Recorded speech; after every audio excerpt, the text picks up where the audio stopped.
It is Thursday, February 18th at about 4:17, and I'm calling this Transit Commission meeting to order with a quorum present.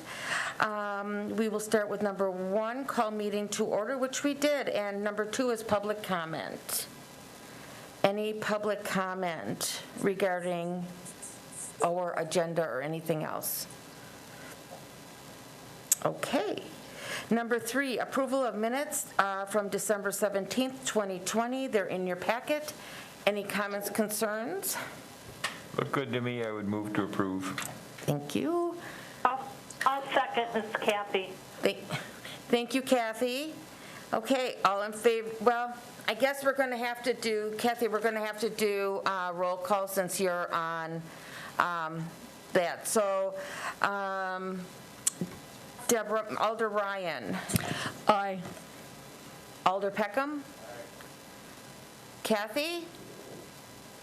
Here. Okay, it's an aye. Are you accepting the minutes? Aye. Thank you. Yep, And aye. that, thank you. Sorry. And no problem. We'll get through this. Aye as well, and that passes. Number 4 is discussion and possible action on changes to the Metro Right procurement policy. We do have Greg. He is on WebEx today, so welcome. And well, hello, everyone. I provided in your packet a memo, and this is one of the items I elaborated on. I actually provided a list of the changes I want to make to our procurement document. So our procurement document was written in the 1990s. I wrote it long before the city had its own written policy. And ours is similar to the city's, but it is different because we have to comply with federal requirements. So as I said, I've listed the changes that I would like to make. The changes are prompted by a change in federal law that raised the micro-procurement threshold. Micro-procurements are those that don't require a competitive process. Our threshold was $3,000 to match the federal threshold for years. They raised it to 10. The city is in the process of raising theirs to 10 as well to match that after my conversation with Mary Ann. So the changes I have are pretty straightforward. They're all listed.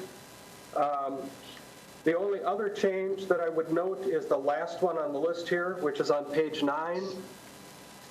We sometimes do procurements where we don't have a written contract, and we have to provide federal language on those procurements anyway. Like for fuel is a good example of that. We get price quotes for fuel via fax, and we don't have a contract we award, and we get the fuel delivered the same day. But we have to provide them the federal language. So the clause that I've added there describes how we add that language. We make a reference on the request for a price quote, and then it refers them to our website where all the language is located. Are there any changes, or are there any questions about the changes proposed?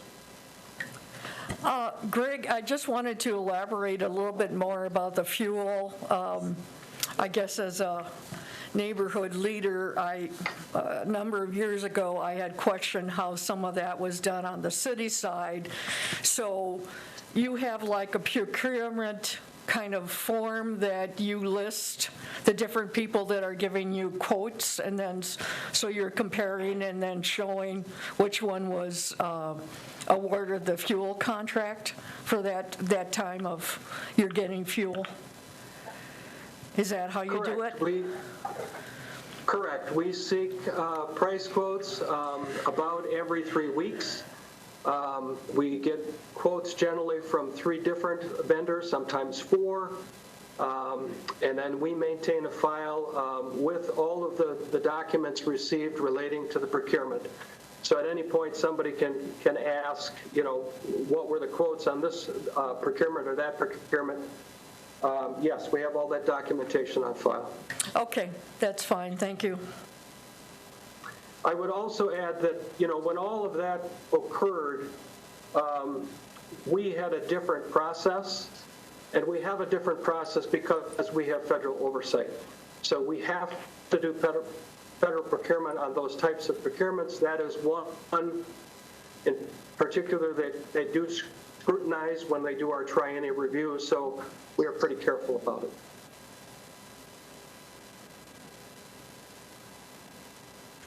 Any other questions about the new procurement policy we are discussing? If not, Greg, we need a motion to accept this, correct? Yes, a motion to approve. Okay. I make a motion to approve the new policy for that item. Procurement? Procurement, yeah. I would second Ms. Zorn's motion and say that they all look like they make perfect sense. Thank you. Okay, with a motion and a second, I'll take roll call. Alder Ryan? Aye. Alder Peckham? Kathy, Ms. Zorn? Aye. And I'm aye as well, and that passes. Okay, on to discussion and possible action on financial report. I provided in your packet a year-to-date through December 31st of 2020.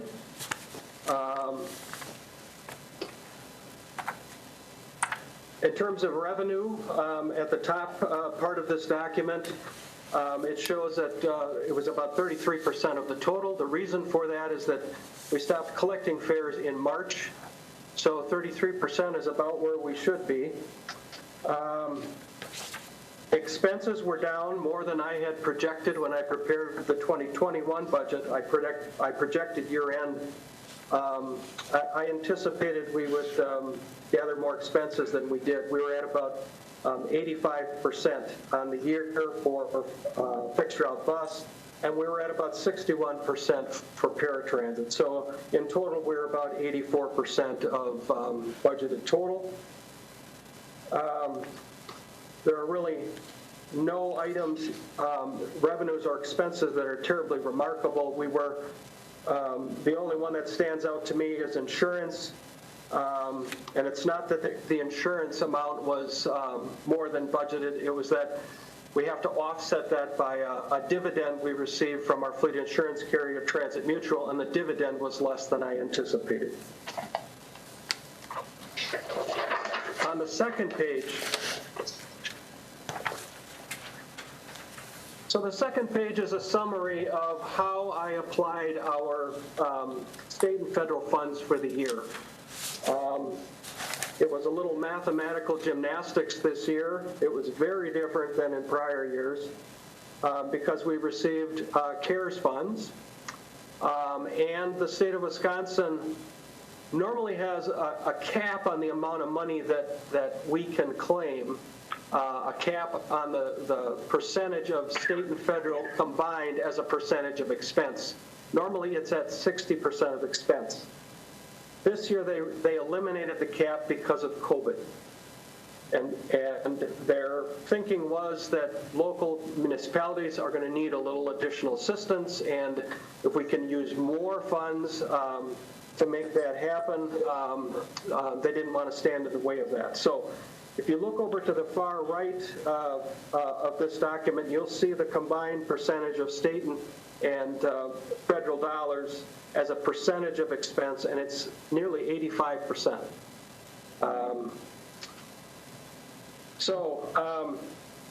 If you look at the three columns, there's a reason for the three columns.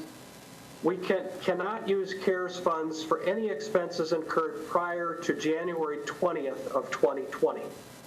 So from an accounting standpoint, the easiest thing for me to do was take a look at January month end as pre-pandemic expenses.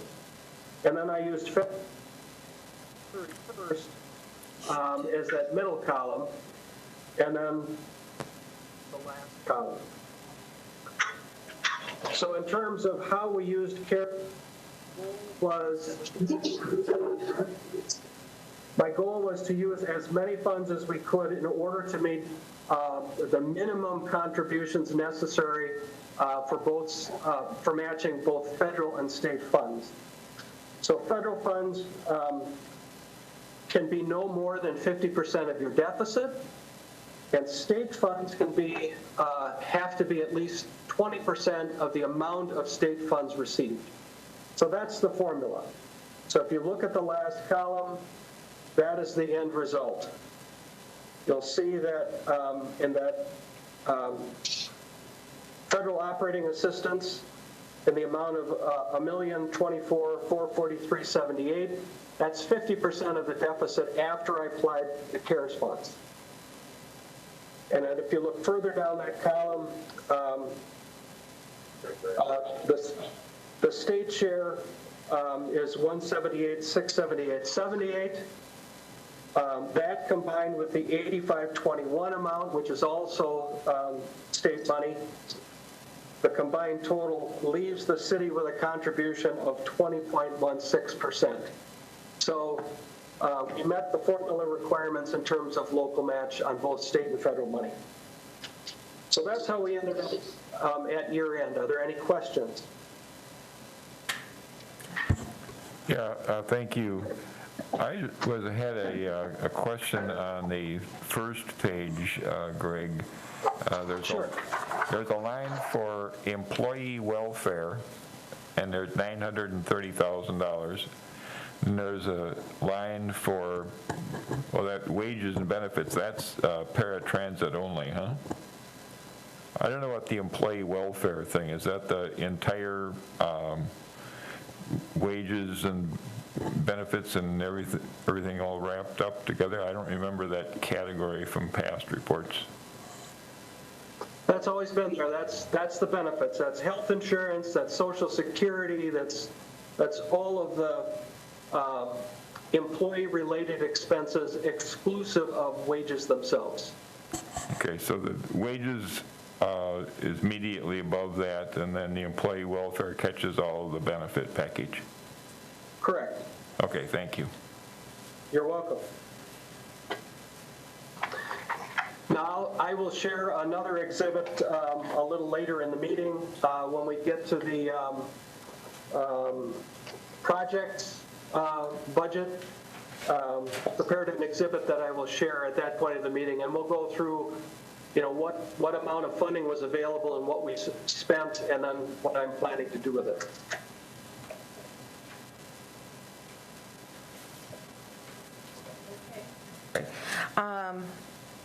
Okay, we don't take action on this. This is just an update, correct? Correct. Okay. Any other questions on the financial report update?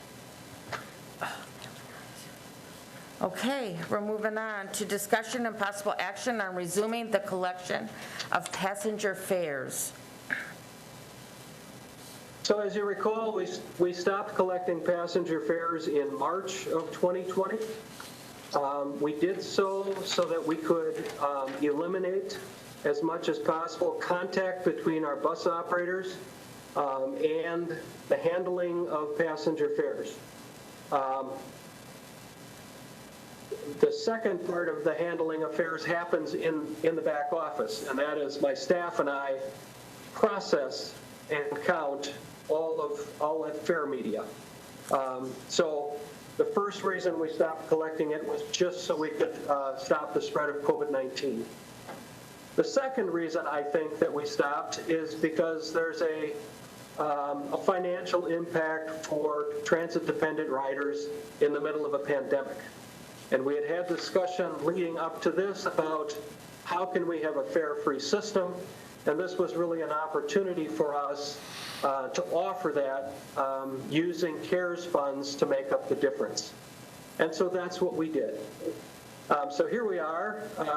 We had initially run free fares to the end of the year. We extended it through March 31st of this year with a review during this month's meeting.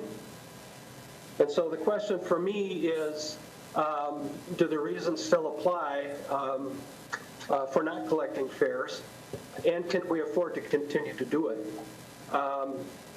So the answer to number one is, yeah, I absolutely think that we should still avoid contact with customers and not come in contact with fare media. Ideally, that's the best circumstance. It also allows us to load passengers to the back door and, create a distance, a social distance between us and the passengers.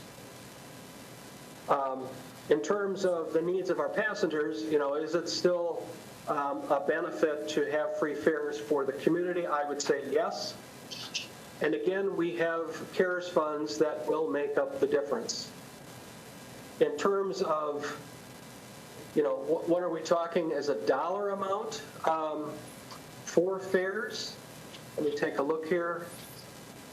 So I budgeted about $272,000 as total passenger fare revenue. Through the first quarter, through March 31st, I estimate that we would not collect about $68,000. And if we extended this, say, through the middle of the year till the end of June, we would lose about $136,000. So those are the raw numbers. Now, I budgeted $420,000 in terms of CARES funds used for this year. In the exhibit that I will show you later in the meeting, I added another $250,000 to that total. And as you'll see in the exhibit, we still have plenty of CARES funds to spend. So in terms of can we afford to do this, do we have sufficient CARES funds? I think the answer to that is yes as well. Go ahead. Greg, what would your reaction and what would the reaction of the drivers be to extending this for another quarter of the year so it would be through June? We had a labor management meeting last week, and we discussed this issue, and those in attendance, including the union president, said they would not oppose it if we decided to collect fares. They are very pleased that we now have a mask mandate in place, and we're allowing operators to enforce it, and we have plexiglass barriers in place. Having said that, I think their preference would be not to collect fares. And if we did choose to collect fares, they would prefer not to make change. And that has been their point of view for quite some time. They prefer that we not make change for customers. Would the extension of the free fare period through the end of June be practical in your estimation? Yeah, I think it would be practical.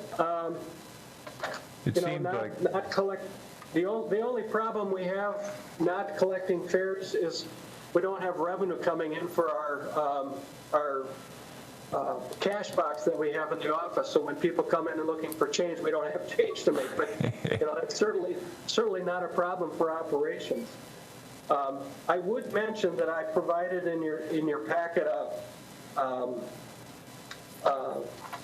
a survey on capacity. I also asked about fare collection, and we seem to be the only system that is not currently collecting fares. So I would just as a point of reference. I would hope that the safety in terms of the presence of the virus and all that stuff would be improved by the end of that time. So I would move that we would continue the free fare period through the end of June and see where that goes. I second that.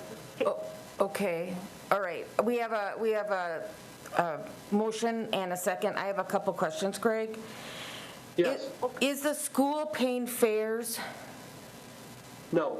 Okay, so that would go along to the school as well, if we... Correct. Okay, because Correct. we know there's going to be more school. And then my only other question is, do we have, instead of saying we're going to relook at it, do we have goals that need to be met in order to start collecting fares? I I guess, I'm a goal-oriented person, and what do we want to see in order to collect fares? Instead of, I wish we wouldn't, or I don't know what I'm seeing. I guess I need, to know what would be the factor that you would need to see to say that we could collect fares. And my third and final question is, I understand we have CARES funds. Is the CARE funds we're using, it could not be used for other things to enhance our transit system? That's my, and we can get into more of a discussion, but we have a lot of needs for transit, and we are going to speak to a lot of that later. But I understand everyone's concern, and really it's not a lot of money with fares, but I want to make sure that we're using our CARES funds to the best ability for all of our community with our transit needs. Sure. First of all, I would say that the goal in my mind, the minimum goal would be that our bus operators be vaccinated. They are in the next tier. I have felt all along they should have been in the very first tier. They've been on the front line since this all started. But they will not be vaccinated until at least March 1st, and from what we're hearing, that will be pushed back. So for me, that's a baseline, is vaccination of my bus operators. I forget the rest of your question. The third one's the CARES funds, yeah. In terms of CARES funds, well, one of the challenges with CARES funds is we can use them to address system needs, but we really only can use them for one-time needs. So we can make investments on things we've been putting off. But for instance, if we were to initiate a new service to a new area, those CARES funds are going to run out, and there's no funds in their place. I would remind everyone to look back to the beginning of 2020 when we raised passenger fares because we had a big budget hole. And we've got a budget hole because state and federal funding has been declining year after year. And so it was down to about 54% of expense. The state announced just last week that the transportation fund has a fairly significant gap. And the state will enter its budget process June 1st. So I am very concerned that this operating assistance gap is going to be a problem for us. And so we have to keep in mind that using CARES funds for operating assistance should be a priority for probably the next several years. Now, if there are capital projects or consultant studies or kind of one-time acquisitions, fare box replacement, and I'll get to some of these items later on the agenda, those are the things that I think we should be spending those monies on.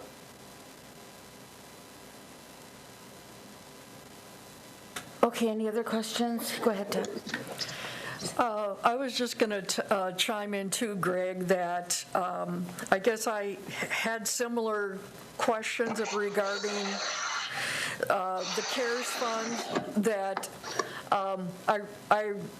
last week I went to my bank where there's normally, every time I drive by, some people waiting on Stewart Avenue. And had mentioned that, is it something that, would this bank be willing to have a shelter in their area, and it's something that they would be willing to bring up. And it just seems that I think this is an opportunity to look at some other shelters in key areas that would be helpful. And then talking to this bank manager, they had said that they were letting people during the cold part of this frigid weather be in their outer lobby so to stay warm while waiting for the bus. But that I had thought, is there a way we could invest in like some solar panels so we could have some lighting in some of these shelters?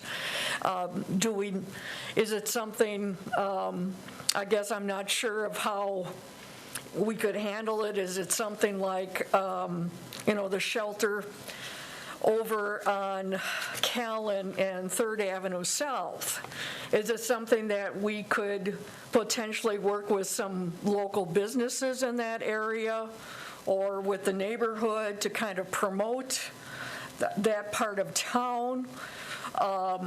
Or is that something with the federal funds that would be limited? And then I have recently talked to someone that is looking to go from a very stressful job to potentially wanting to drive and do busing and work with people, but he doesn't have the CDL.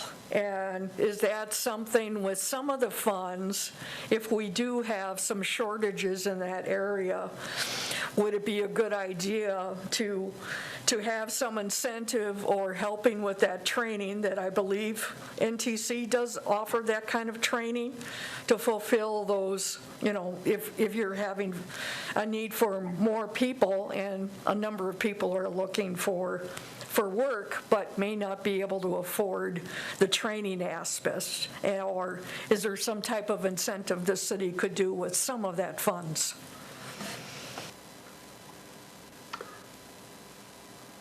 Okay, well, this may be an opportune time to jump ahead just a little bit if I can share a document for you.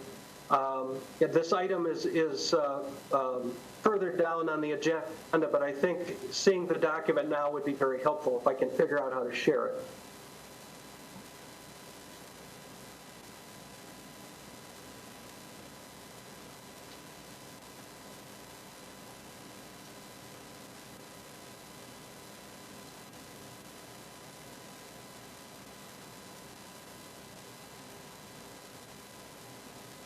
Yeah, I'm having I can't figure out how to share this document.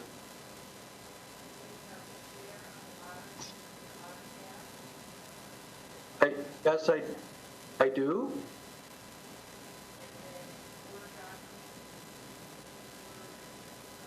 It's a PDF document. And I tried clicking on it before, and it said it would not let me share that type of file.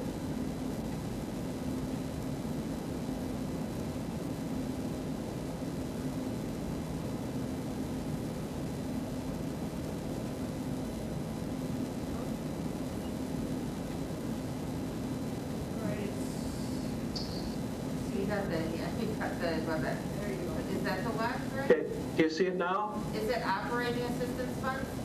Do you see the document now? Yes. Yes, 20 operating assistance funds. Hallelujah. I was so worried about being able to share this document.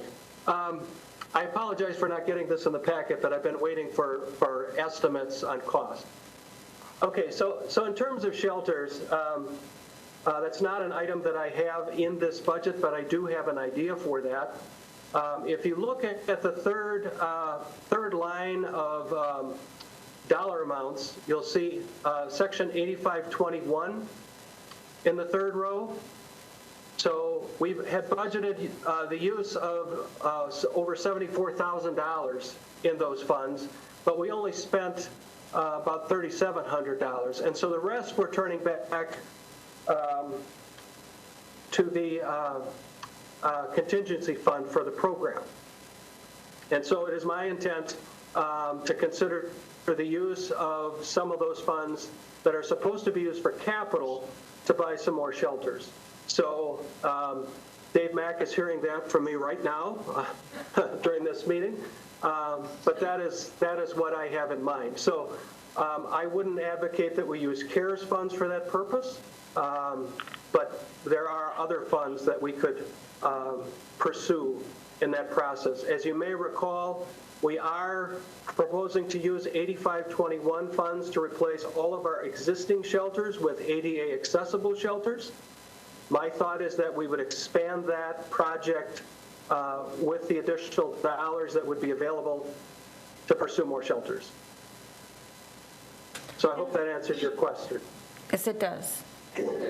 Yes, I guess I just was a little bit concerned about saying, should we be, I think this, even with the pandemic and all that we're doing, I think this is a good opportune time to encourage us to grow and encourage people to use ridership type of thing. But because we're so far north, we do need shelters, especially in winter. And like in talking to my bank, I said, would you be willing to keep it shoveled around that shelter so that it would be open?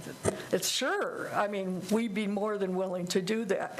And I think in looking at other places that would be with higher ridership that doesn't have anything there, and try to encourage it. But I think with the shelters, it will become something people are seeing, and then with different way of graphics with paint or with vinyl now, wraps that are artistic that you can do on cars, or, temporary signs.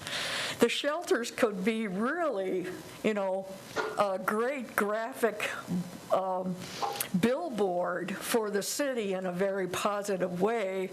And I guess I'm just not sure if there's restrictions on that, Greg, on the federal end of things, but just seems like if we could maybe do something locally to encourage neighborhoods or businesses in that area, that might be something worthwhile and bring in some additional revenue. But I guess it's just seeing if we can find more locations where we can do the upgrading. But I know the one near the Salvation Army is used regularly, and I'm glad that was able to be done in the past year. Thank you. Actually, that one is not our shelter. Yeah, that was, okay. Do we have any other comments or questions on extending fares, or extending the, that we are not taking fares due to the pandemic? Because we do have a motion on the floor. Okay, hearing none, I'm going to take a vote. We have a motion to, Pat, would you restate your motion, because I can't remember the date. I'm sorry. Through the end of June, so it'll be another quarter of the year. Okay. All right. Would you like to, when would you like that reevaluated? Well, probably should look at it in, May. start thinking about it in May. Well, I would advocate that we maybe take a look at it in April, because we would have to get monthly bus passes out in advance of that before the start of the month. So I would say probably the April meeting would be a good time for that. Whatever you think is suitable, we could talk about it every month and just say, okay, how's it going? You want to stick with the June 30 or whatever, but your preference would be fine on that.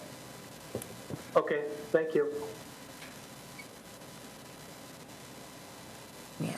Okay. All in favor of the above motion, say aye. Aye. Aye. And we have a unanimous. Okay. We are now on discussion and possible action on bus capacity limits.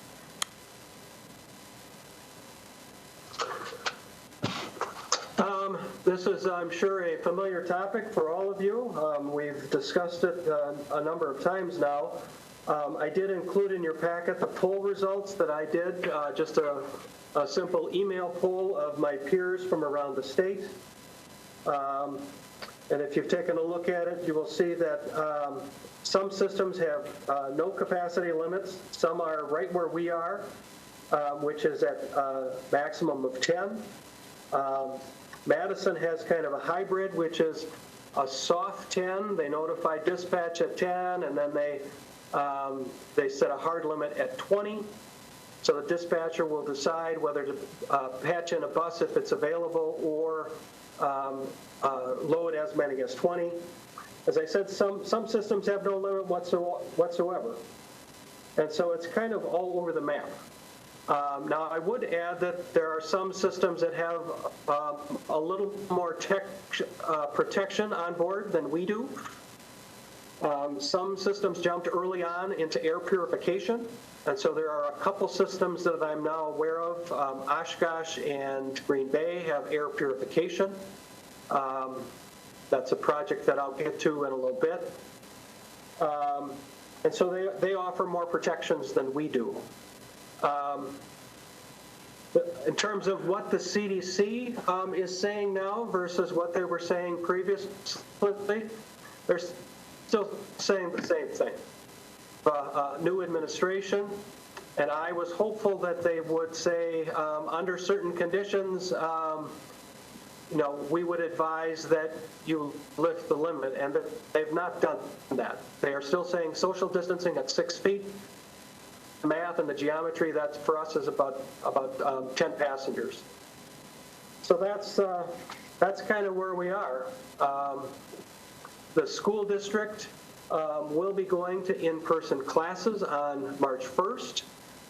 You may recall they've been doing what they term a cohort system, where they have half the student population that can attend for 2 days, and then the other half can attend for the other 2 days. So it's a Monday, Tuesday, Wednesday, Thursday, 2 separate cohorts.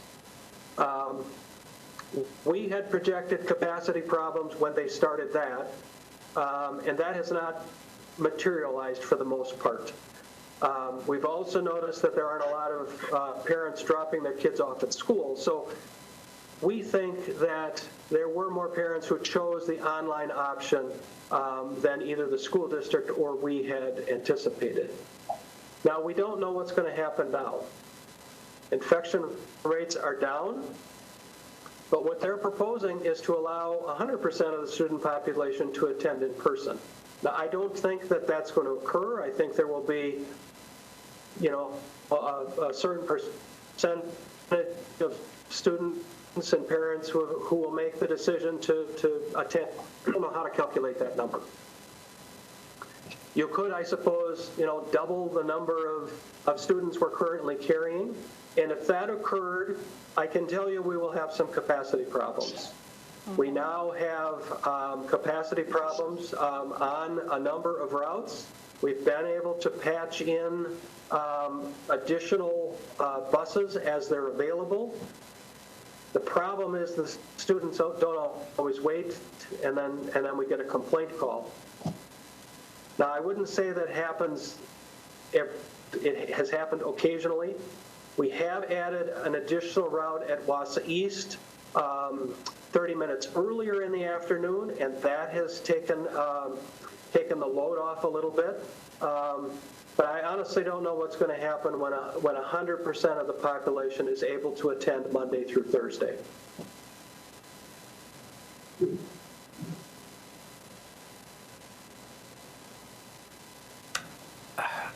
That is my concern as well, Greg. I know that's coming up March 1st. I get some complaints as well as you about, that you're not picking up my student. I look on here, and a lot of like Madison, they have 100% virtual classes currently. Kenosha, 100% current. I mean, these are the ones with the only one it looks like is, Green Bay doesn't say what their school thing, what their school issue is, if it's in person or not. We can't, I guess, we don't have a crystal ball of what's going to happen, but, that we still have the mask mandate correct for the students as well, because they're the city buses. Is that correct? Yes, and in fact, that is the one thing that has changed since we last discussed this. So we've had a mask requirement for quite some time. The problem has been enforcement. Starting February 1st, there is now a federal requirement for transit systems to not only have a mask mandate, but to enforce it. And so we are now having our bus operators warn, and then if they don't comply, then we ask them to get off, as the law requires. And if they refuse to get off, we tell them that the next time we will refuse to board them. And so far, that has been very effective. And so that is the difference we have now, is we can enforce the mask mandate. Greg, this is Kathy. Is that posted on the bus that it's a federal law and all that they have to have a mask on the bus? We have 2 signs on each bus. It's on our website, and it's also gone out on the city's Facebook page. Okay. I can't see well enough to see if it says them steps, you know what I mean? Yep, we have a sign at the front of the bus and a sign at the rear entrance as well. Okay, okay.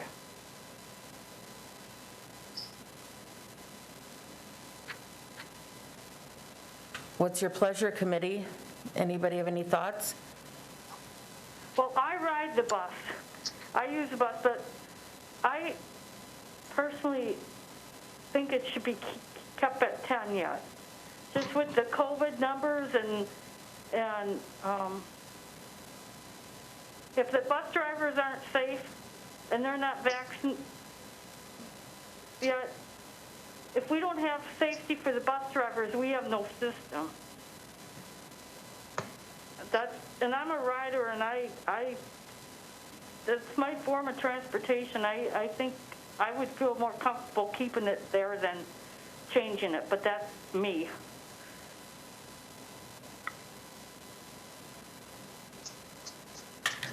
Becky, I was just going to chime in too that I'm trying to get vaccinated, and I'm in the next group that should be able to, but we'll just have to see, you know, when the vaccines will happen.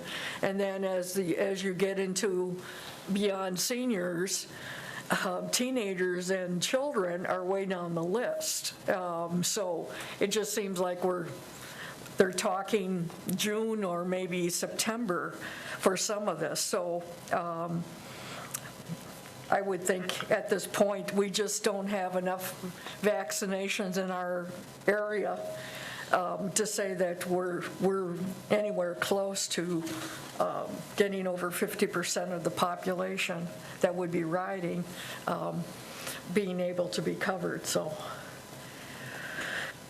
Greg, I have, go ahead, you had a question. Yeah, I was thinking, I think Kathy made a good point that we also need to consider the safety of the operators.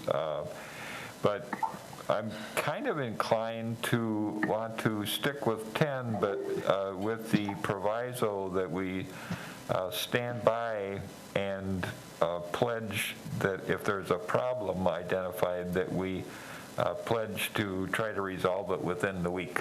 I think we can call a meeting and then 2 or 3 days come to a decision if they're, you know, if it just way too many potential riders and we're leaving, you know, students standing on the side of the street. We might need to think about it again, but so my inclination would be to keep it at 10, but be prepared to have an emergency meeting and change it if we needed to. Greg, I have a clarifying question. So when you say that the school is returning to in-person 100%, is that still, so that's a transition from this cohort model that you mentioned? So now I'm assuming there's still an online option, is that right? But 100% of students could come every day? Correct. Okay. I think that makes a little bit of a difference because, you know, like you said, Greg, we're already, I think a lot more people have used the online option. You know, it sounds like more than was anticipated. So I'm wondering if that might also be the case even when things go back to 100% capacity. So I like Pat's suggestion of, it's hard. It's so hard for us to gauge right now of how many people are actually going to return to school full time. So I like the idea of being cautious to see what's going to happen, because we just don't know. Greg, have you talked to has the school at all reached out to you with any concerns?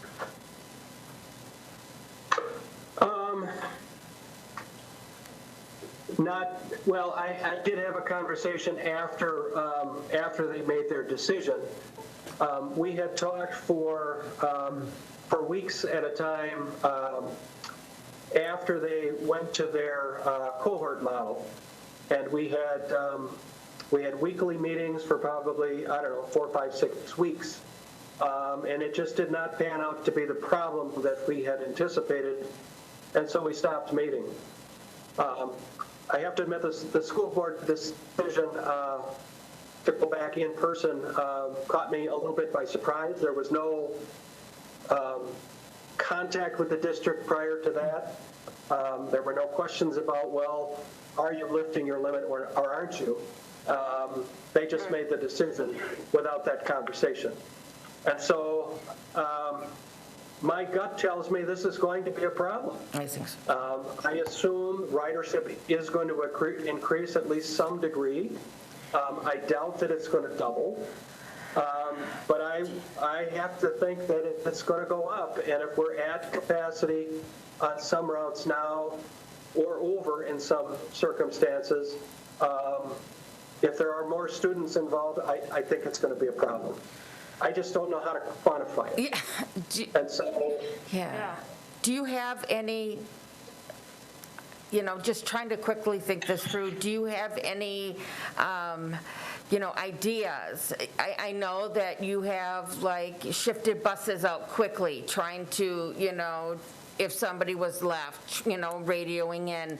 Do you have capacity for that during the school? I know that the school, of what the calls I received were the, parents said, listen, they got to get to school on time. So I just wondered if you feel that would be, what is our options of doing this? Whenever you need to leave, I'll hang up. The other option would be, I know it's not ideal, but on these school routes is really where we have an issue. Could we, well, here's a question. Is it the school routes? Is it the express routes that you're having the issue with?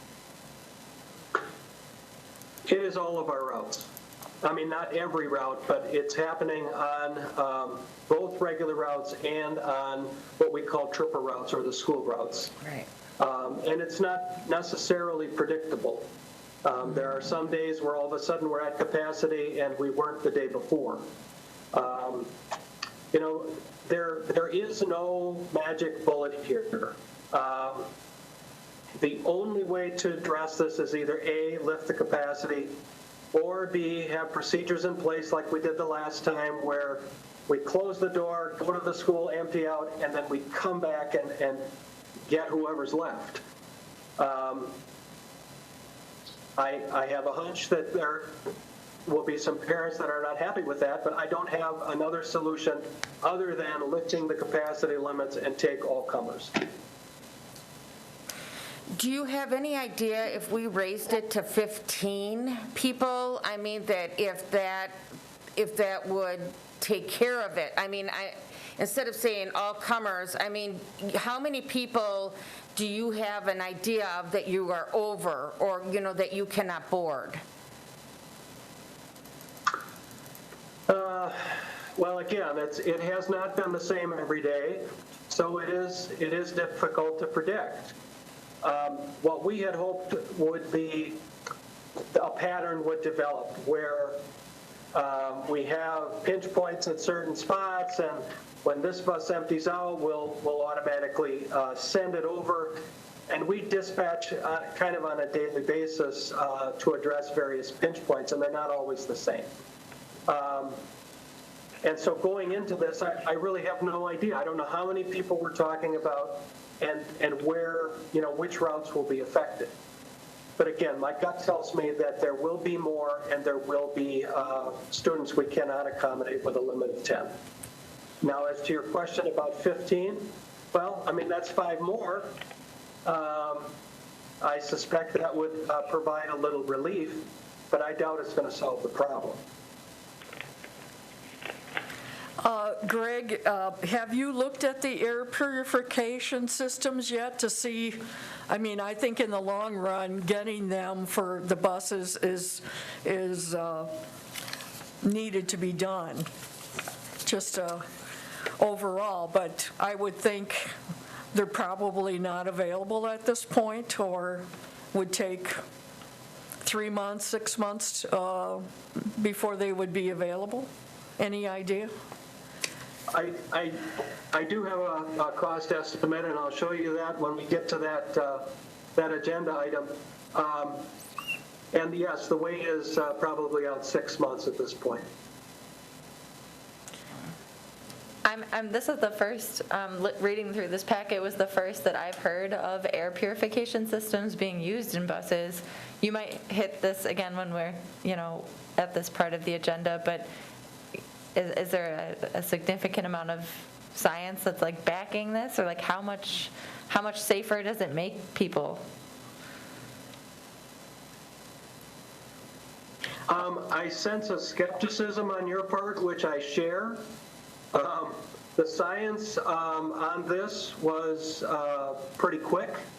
These systems really didn't exist for transit up until fairly recently. It's the same as the plexiglass barriers. Those did not exist until the models that we bought were manufactured. So all of these solutions are new to the market. And that's why I was hesitant to jump in very early on. And in fact, when I when I applied for the funds in a grant, that technology really was not available to articulate in the grant, and so I didn't. So if we pursue it now, we would have to amend the grant to pursue it. And I'll get to that when we get to that agenda item. Greg, this is Kathy. I gotta hang up because my ride's taking me home, but when I get home, I'll get back on the call, okay? Okay. Okay, yep, bye. Talk to you later.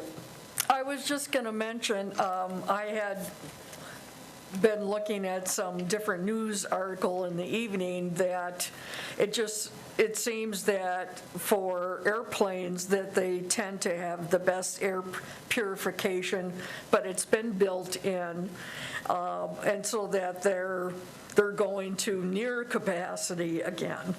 I just don't know how this translates from airplanes into buses, but it just seems like if there's COVID funds for adding these improvements, and we still don't know how long it is to get the herd type of vaccination involved, that pursuing air purification, but maybe you can learn from the other municipalities more about the systems and what they're what's involved and if it's worthwhile. But at least if they have the air purification systems, it does seem like they probably would be able to have more of a capacity because they're changing the air so much more often.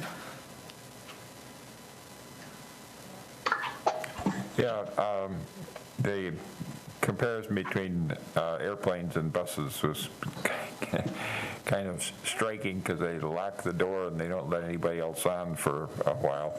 But for purposes of discussion and moving us toward a decision, I would move that we raise the capacity limit to 15, considering that we have the mask mandate in place, and that with that, we also make it clear that if 15 is not enough, that we will meet on short notice and wrestle with it.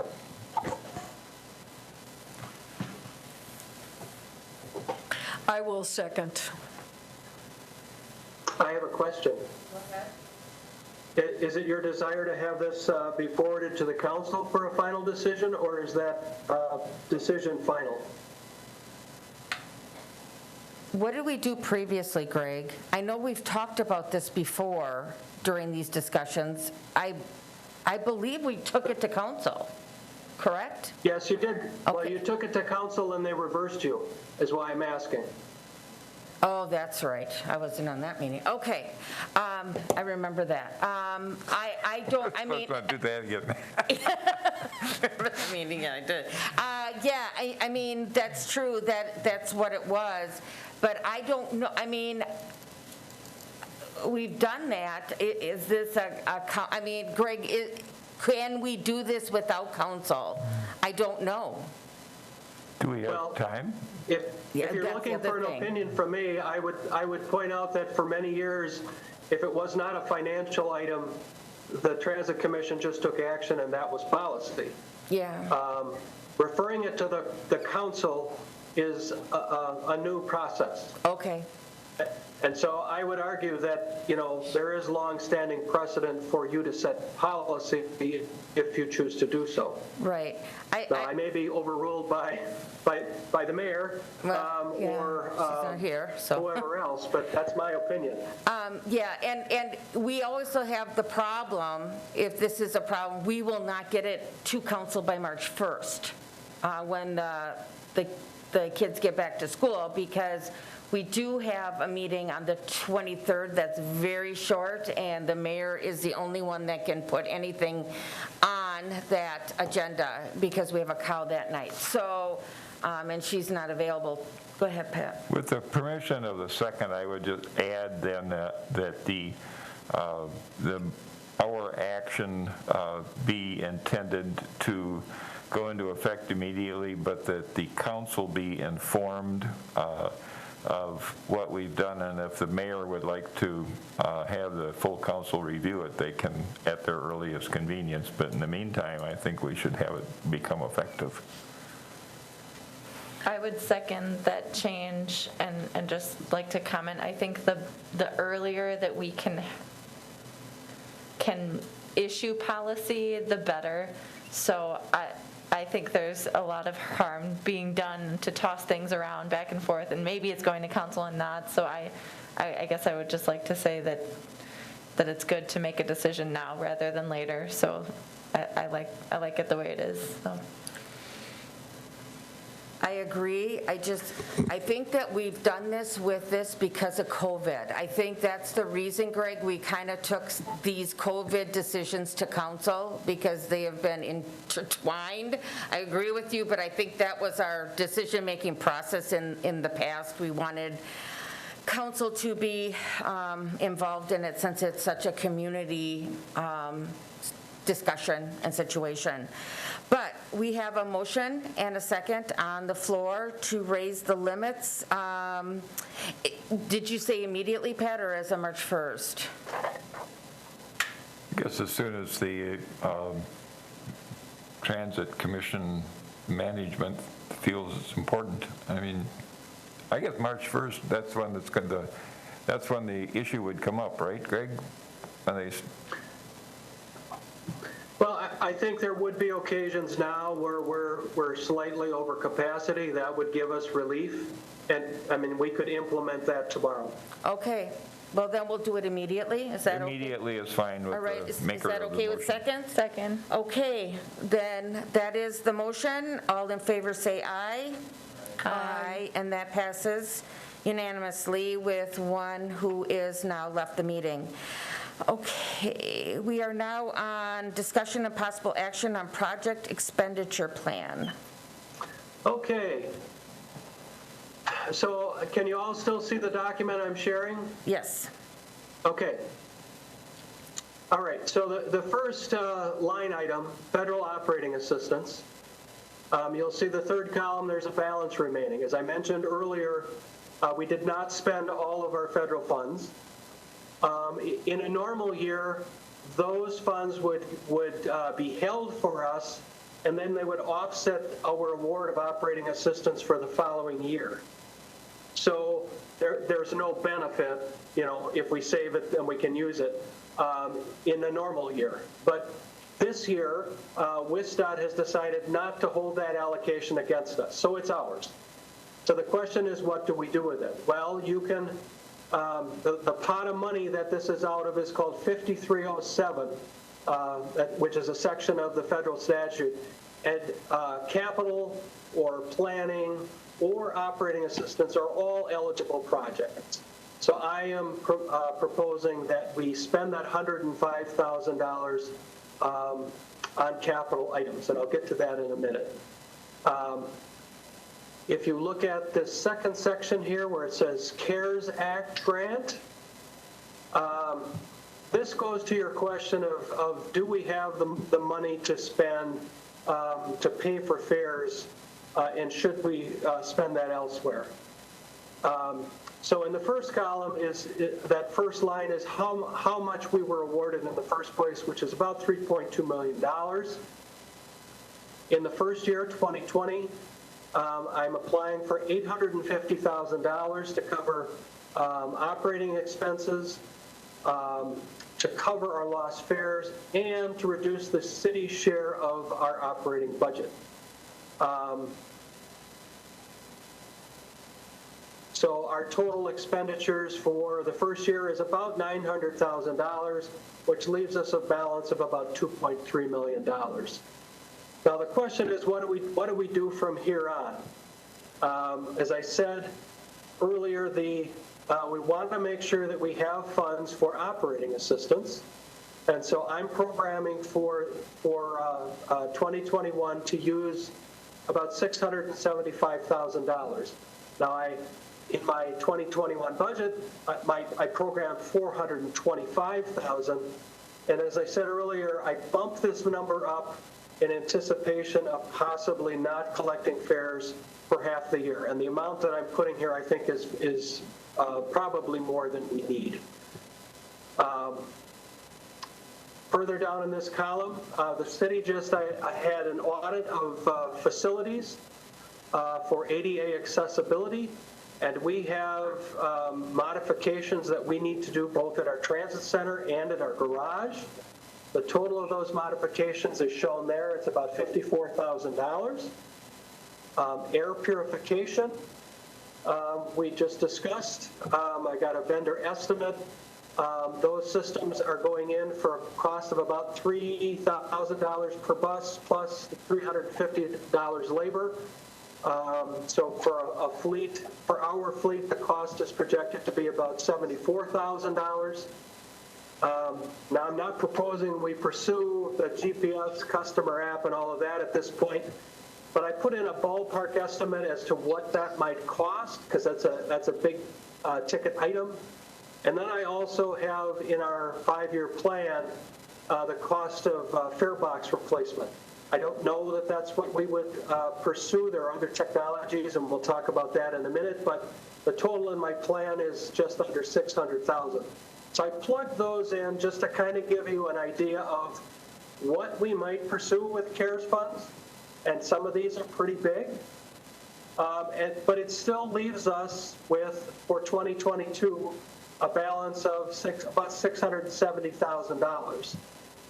So I programmed in my 2022 projection for operating assistance $350,000, and that still leaves us with $319,000.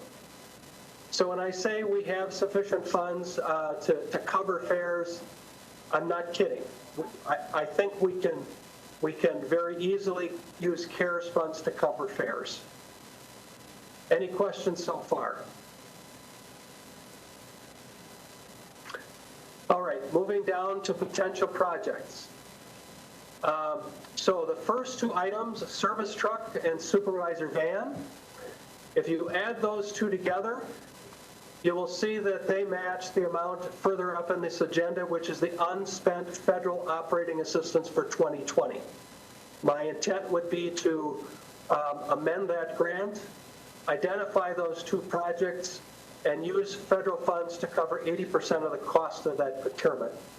So if you look down here in the exhibit, I've identified the source of funds, And then the remaining local share, which is 20%, is shown there. It's about $26,000 for a total cost of, a total project cost of $132,000. So, we are in need of a supervisor van. We've got a used van that we got from the fire department that is in need of replacement. And on the service truck, we've got 2 used vehicles that were disposed of by DPW. I would propose we dispose of those and we buy a nice plow truck with those funds. Moving further down on the exhibit, I'm showing the ADA modifications, the air purification, the GPS, and we'll get at that in a minute. The fare box replacement, and then I've got a couple other projects that I'll talk about. The technology consultant, a possible consultant for Microtransit. Those I'm not sure where we would fund them. I would advocate it would be much faster if we used local funds. System and the door system, I've already talked to Mary Ann, and she's agreed that we should just proceed and get those done. We've been talking about those for a long time. The phone system is ancient at this point, and the door lock system no longer works. So we would use local funds to pursue those. A couple other projects I'm waiting on cost estimates for are parking lot reconstruction. And then we'd like to upgrade our surveillance system at the transit center. We've got an old analog system that's about a decade old. We would update that to digital, and IT has not gotten back to me on a cost. So those are the projects that I have in mind. Any thoughts or questions? Greg, this is Kathy. Just got back on the phone. So what did I miss for the projects? Can you just name them off quick? Well, the projects that I would proceed with unspent federal operating assistance are the purchase of a service truck, a plow truck, and then a supervisor van. Okay. And then I feel pretty comfortable proceeding with ADA modifications for the garage and the air purification system for the buses. Okay. And then the other projects we're going to talk about as we get to items further on the agenda. Okay, thanks. Thanks for updating me. Had to get everything home. So. Okay. Now, what I would add to this item is that it is the Finance Committee and the Council that's going to decide whether or not we fund these things. I just want to keep you apprised of the projects that I have in mind and how I intend to fund them. It'll really be up to the Finance Committee and the Council to decide whether or not they're going to allocate local funds for these projects. Mr. Chair? Thank you. Craig, I was wondering if you could talk about the need for a van as a vehicle for the supervisor versus maybe all-electric little sedan. I mean, what are they? Are they transporting people or bulky goods or whatever? I think that sounds like that would be an excellent opportunity for little all-electric cracker box. Well, we use it for a number of different things. We shuttle drivers back and forth from the transit center at shift change with it. We deliver fare media to all of our outlets. That would be a use for a smaller vehicle, certainly. But shuttling people back and forth, our employees back and forth, really necessitates a larger vehicle. So have the supervisor delivering passengers on occasion. When we miss transfers, we will put people in the van and deliver them that way. And so we use it as a customer delivery vehicle when necessary. Thank you. You're welcome.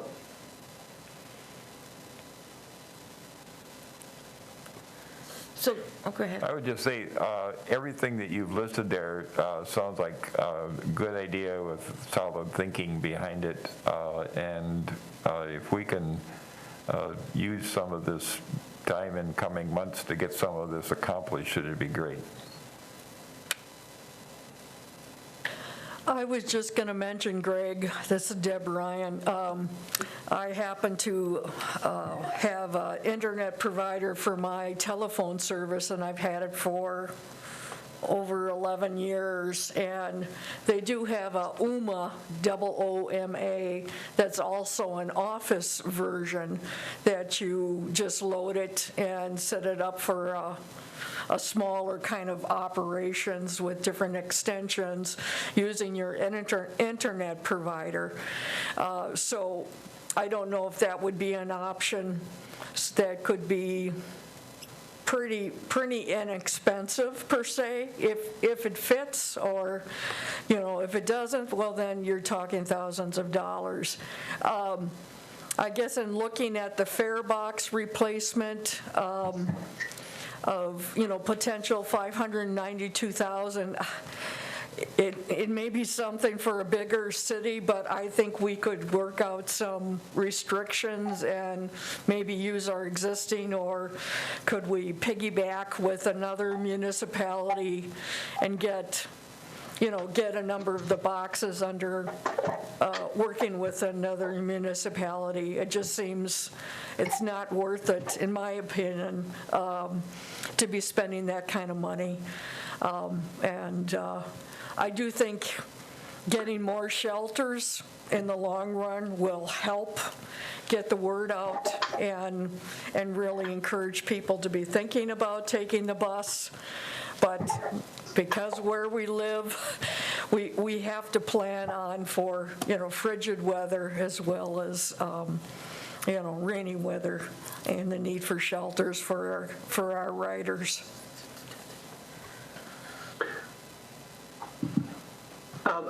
I'd like to just add that the phone system and the door access system, we would become an extension of the City Hall phone system and their door lock system.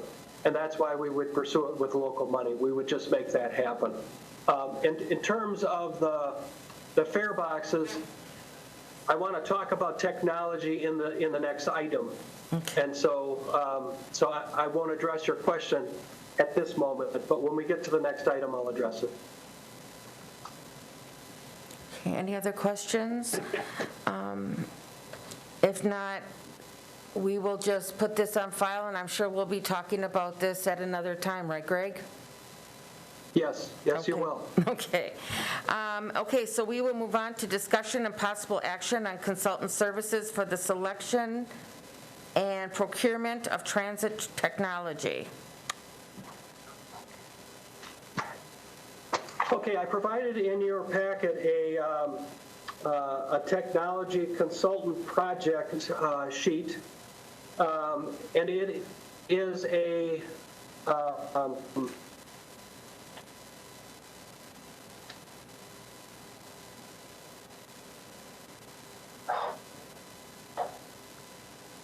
list of capabilities, kind of what I have in mind on this project. Deb brought up fare boxes. That is an expensive item. We last bought fare boxes in 1995. They still work. They're not nearly as accurate as they used to be, but there's a whole lot more technology available today than when we purchased those. And so what I would like to do before we spend nearly $600,000 is see what else is out there. There are technologies that allow the purchase of fares online. There are now what they call contactless fare systems, where you don't have to touch the money. You tap your phone or you tap a card on the fare box. Contactless has become all the rage these days with COVID. You know, as I poked around and tried to investigate this, it just makes my head spin. And I'm just not in a position, you know, to get my arms around what's out there.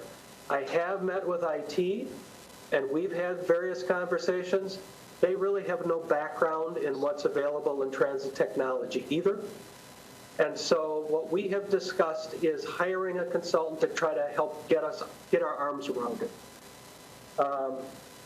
A number of months ago, probably 6 months ago, I received by mistake an email with a proposal from a consultant, or it was an acceptance of a proposal from a consultant from another transit system. It meant it was supposed to go to another grade. And the proposal was exactly what it is I'm talking about for another transit system. They've hired a consultant to take a look at various capabilities, see what technology is available in the marketplace, help them sort through the possibilities, and then help them write the RFP and work them through the acquisition process. That's what this project is. And so what I'm looking for is, how do we achieve vehicle location, real-time vehicle location? And the reason that is important is so that we as a system can monitor our own vehicles, and so that we could develop a real-time customer app for our customers who are waiting on the corner or waiting in the house, waiting to go out to the bus stop. I would also like the ability of the bus to automatically make announcements as we progress along the route. So people like Kathy, who can't see well or can't see at all, can have locations announced to them so that they can orient along the route. We require our bus operators to do that, but as with any other system, it's very difficult to gain compliance. There are automated systems that will do that. You just need the GPS vehicle location function. Fare sales and collection is the other part of this. As I mentioned before, there are mobile payment systems where you create an account online and you purchase your fares online. You don't have to go to an outlet. There are some real downsides to that. I won't get into the details of that right now, other than to say that you lose a percentage of your revenue right off the top. We'd have to figure out how to deal with that, but the consultant would help us navigate that in terms of choices. Contactless fare vending, I mentioned. Contactless fare collection.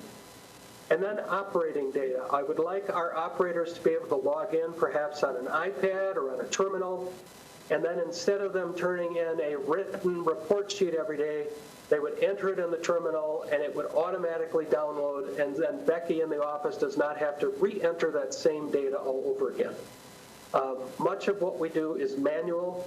This would help us free up labor in the office. And I think that there's significant benefit in that regard. Data collection, I would like to gather data that we use to report to the National Transit Database and the Wisconsin DOT. And I think these systems all collect that data and should be able to spit that out for us. So what I'm asking for the consultant to do is identify and provide cost estimates for hardware, software, services available in the marketplace to fulfill these capabilities listed above on the sheet. And when I say services, there are systems that will provide some of this stuff just by purchasing their app, subscribing to their app, etc. So there are web-based solutions to some of this. I don't know which system is best. The consultant will help us navigate through that, show us what's available, and then assist us in determining what of these alternatives that we should pursue. We'll have a robust discussion about the various formats or software or hardware for customer services, and we can decide what makes sense for us to pursue. I would like the consultant to prepare an RFP so that we can acquire the hardware, services, and software. I would have them conduct what's called an independent cost estimate. That is something that we have to prepare when we spend federal dollars. It is the bane of the existence of transit managers, and if we can get the consultant to help us with that in the procurement, that would be really helpful for me. And then to evaluate and recommend the procurement award. So it's a kind of tell us what we need, tell us what's out there, help us find something, and then recommend what we should buy, help us with the procurement. That's what this is about. The other system is paying the consultants about $80,000. Now, they are a leg up on us because they already have the GPS system and the mapping system in place. So they're having the consultant do all the rest. They're paying $80,000. I'm estimating $90,000. Until we start negotiating with a consultant, I really don't know what the actual price might be, but that's what I have in mind. Any questions? Well, I personally think it's a good thing, because if they can automatically make the announcements of the streets, which are not being done right now, they're not necessarily always compliant to the ADA stuff, and I think it's, young people want to know when the bus is coming. They want to look on their app and see that it's going to be here in so many minutes, and they'll walk out their door. I think we need to look at this, because this will help with service down the road. And plus, who knows if this virus will come back again, and if we can be payment free, no handling money, that will be a good thing too. So I think it's well worth looking into. Well, and I would have to agree with you, Kathy. This is about our future. These systems are in place everywhere. This is where we absolutely need to go. And the only reason we haven't pursued this previously is because we haven't had the funds to pursue it. And so this is a golden opportunity for us. If there is one capital item that I would like to pursue on this list, that's it, because it is our future in a nutshell. Greg, it sounds like this is a way to better handle the riders we have. It wouldn't do anything necessarily for increasing ridership. Is there any way, is increasing ridership a different enough topic so that you wouldn't want to try to wrap any of that in here? Or is that a different ballgame? Well, first of all, I would disagree with your assessment of that. This is about new riders. Bring it on. The only way that we are going to attract choice riders, new riders to the system, is if we pursue technology like this. Young professionals are looking to use this technology because they use it all day long in every other facet of their life. So if we are going to be relevant for the next generation, this is essential. So now to your point about enhancing service, the base service level does not change. So we would be adding this technology to enhance existing services. This doesn't get at more services, which I think is your point, Pat, isn't it? More butts in seats, yeah. Not necessarily more service, well, that would be good too, but higher, more people on each bus every day. Well, I really do think that this is part of that solution, but I would also argue that providing more service is the other part of this solution. We have trimmed our service over and over, and what we have today on the street is what is left. And that is not the service that I think is appropriate for the community, it's what we have left. And so I think we do have to, at some point, enhance our services, more service hours, more, we need to kind of get people where they want to go when they want to get there. That's the crux of it. This is Deb. Ryan, I was just going to mention that back in the 80s, I did live in downtown Chicago, and I would take the bus and I guess kind of see different supervisors that were like on State Street and checking what the different buses were coming. And I was kind of at the end of the line on the South Loop end. So I walked quite a bit, but I also did take the transportation, and I do believe we had the announcing even back then, back in the 80s or the 90s, about announcing the different stops. I haven't been to Chicago for maybe 5 years, but I ended up going with a friend of mine to a conference where we went to one of the check cashing places, and that they offered like a 2 or 3 day visitor pass that's unlimited use of all of the transit, whether, the L or buses. And so we just got this pass and then just flashed it at each of the buses and where we were going, type of thing. So it does seem like there is a lot of archaic systems that are in need of updating. I guess I'm a little bit more, if you're going to be looking for a consultant, I was hoping that they would also integrate what these systems are, or that if you could be working with different other municipalities at finding what different systems are and what is their experience on being worthwhile. I'm one of those people that just has a track phone. I don't like doing my calling or sharing information in public, but I do know millennials do tend to do that. But I do see that there is a number of conveniences of being able to get the GPS in real time, or if a bus breaks down or some other delay, that you can find that information out.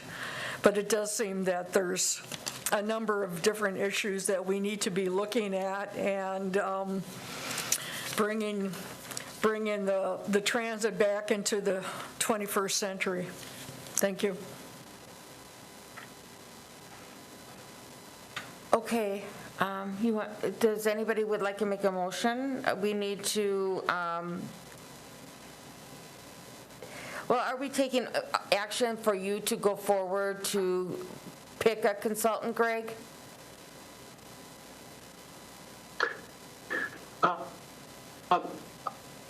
On this item, looking for is a motion to directing me to work with Mary Ann and the Finance Committee and Council to pursue this consultant technology project. Okay. Greg, I have a quick question. This is Jen. Do we know how much to expect the consultancy services themselves to cost? 90,000. Oh, that's 90,000 for just the consultant? Was that right?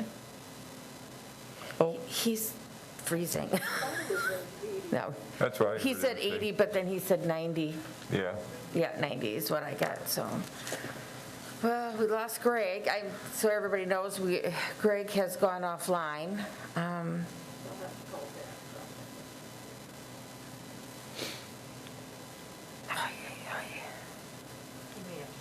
I think we got a response from him. Are we comfortable I think having a let's go motion? forward. I mean, are you comfortable with the 90,000? That's what I have written down, that it was 80,000 from the other municipality, but they had been farther along, and he had put in at 90. Now, that's what he is the limit of that. We're hoping with put an RFP is less. I think that's always our hope.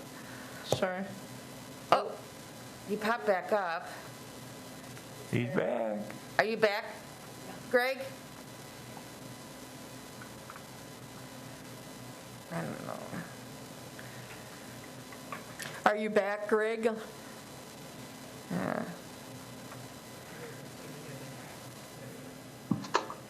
I would move that we ask the transit director to work with the finance director and anybody else he needs to within city government to pursue the contracting with a consultant to do this work. I second it. Okay. Greg, are you back? Can you hear us? Yes, I didn't realize I was gone. Yes, you went Yes, bye-bye I'm for back. a while, but you're glad you're back. We did have a question, and since you're back, we do have a motion and a second, but one of the questions Okay. was the 90,000, is that your limit for a consultant, and we're hoping it's less, or?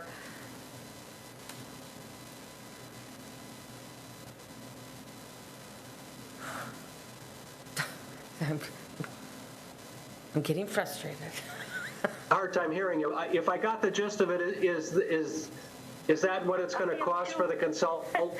Correct, And correct. Could it be less? Yes, That's my ballpark estimate.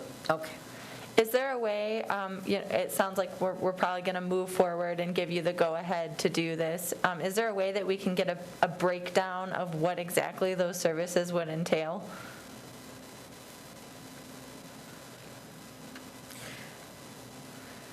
Greg, the question is, this will come back to us after you get like RFPs from different consultants, correct? So we have another swing at this ball to see how much it's actually going to cost?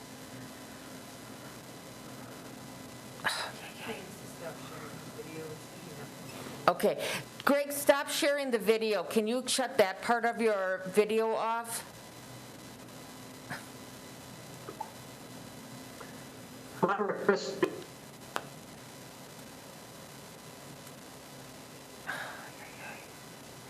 Well, I don't know. Well, from my work on... Yes, why don't you do that it has to come back? He Right. did mention it was, that he has to come Okay. back through council. Are you back with us, Greg? I was going to say, for my working in grants for over 2 decades, you're going to have the different details and be very Right. specific. So even for the RFP, so we're going to need that information. Right, and I believe that this much is going to have to go through council if it's our phone.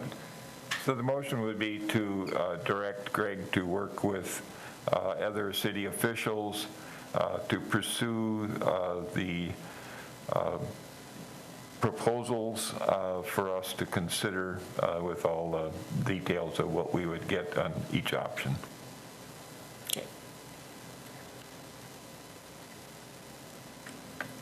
Second? Thank you. Okay, we have a motion and a second. Any other comments? Otherwise, hearing none. All in favor say aye. Aye. And that passes. Thank you. I need a 2-minute recess. Okay. You do that. We are suspending for a couple of minutes. Thank you.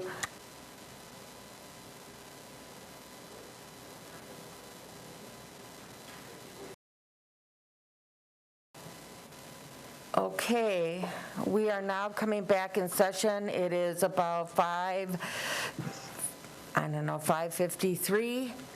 So we are back to finish up. We are on our number 10, discussion and possible action on consultant services for evaluation of supplemental or alternative services. I was on a call recently where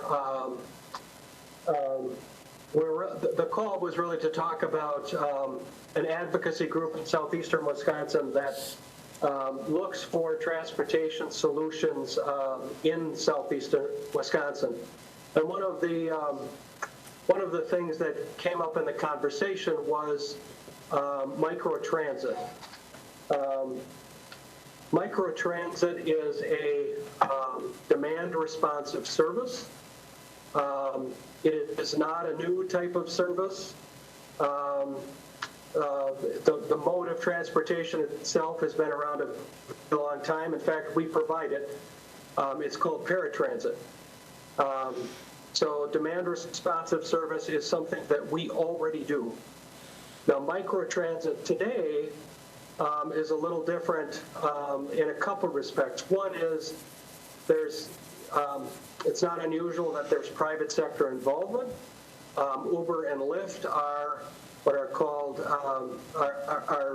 demand responsive services in this vein. They are private companies. And then the other thing that is a little different is that there is generally a software platform involved to schedule rides and see where the vehicle is and that sort of thing. If you've ever used Uber or Lyft, it's their platform basically. I mentioned earlier that we do demand responsive service, and so we have considerable expertise with this, and we also have worked, we've also had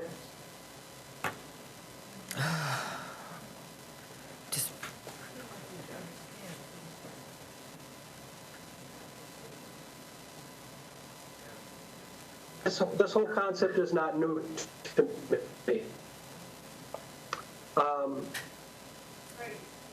Microtransit nowadays is being held up in kind of a Greg, can you hear us again? You are fading in and out. IT is asking you to stop sharing that video. You need to hit stop video. It's using up your bandwidth.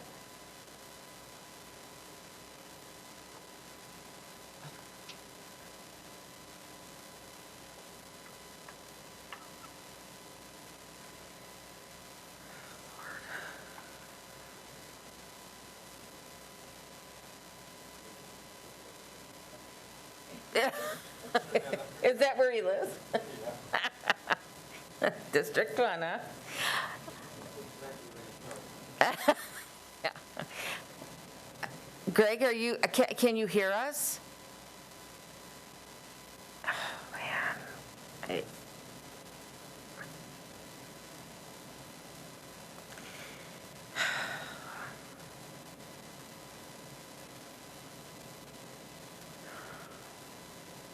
Maybe, I wonder if he could just call in and just, we don't need video. Because I called in because I had no WebEx link. Yeah, I wish we could get a hold of him. He just called in.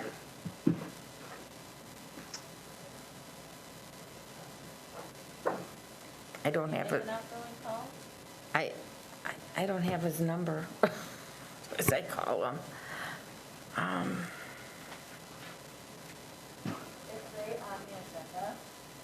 Can you hear me now? Yes, we can. Okay, let's keep going here. So we were talking about this microtransit. Yes. So this came up in a meeting, and the question is, can microtransit be used in our system? And we saw a presentation from a vendor on microtransit, and I suggested that a vendor should not be involved if this is something that we're going to pursue, because it would be a conflict, and we'd have to exclude them from any future procurement. The mayor and Will Harris were involved in this conversation, and were very enthused in the possibility that a consultant might advise us on the use of microtransit in our system. I have to tell you that I am skeptical of pursuing this, and here's why. Demand responsive transportation is only appropriate in limited circumstances, and those are circumstances where you don't intend to carry very many people. It's appropriate for paratransit, for instance. It is not likely to displace any of our fixed route service because we carry too many people. And so the question I would have is, what would the purpose of microtransit be? For some new service to a new area, I think the intent was to explore microtransit for, say, Rib Mountain or for Weston. But I would tell you that we are not having interest from those places at this point. Those communities have not approached us and articulated any sort of demand. So in my mind, this is kind of speculative. So I said I would put it on the agenda for discussion. Greg, this is Kathy. I have a question. Yes. With this microtransit, are they talking like using Uber and Lyft? Well, microtransit can be a private provider. We heard a president. Does the private provider have to meet the ADA laws? Well, they would have to do what we tell them they have to do. So the answer would be yes. Okay.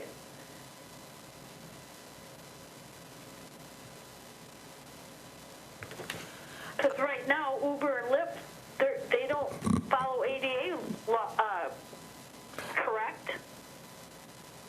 Well, as private companies, they don't. But if they were under contract with us, yes, they would have to. Okay, that answers my question.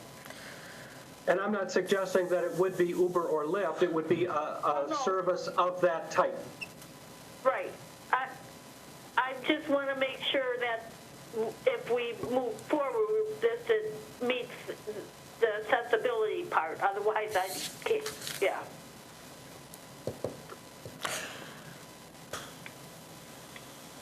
Do you have a question, Pat? Yes.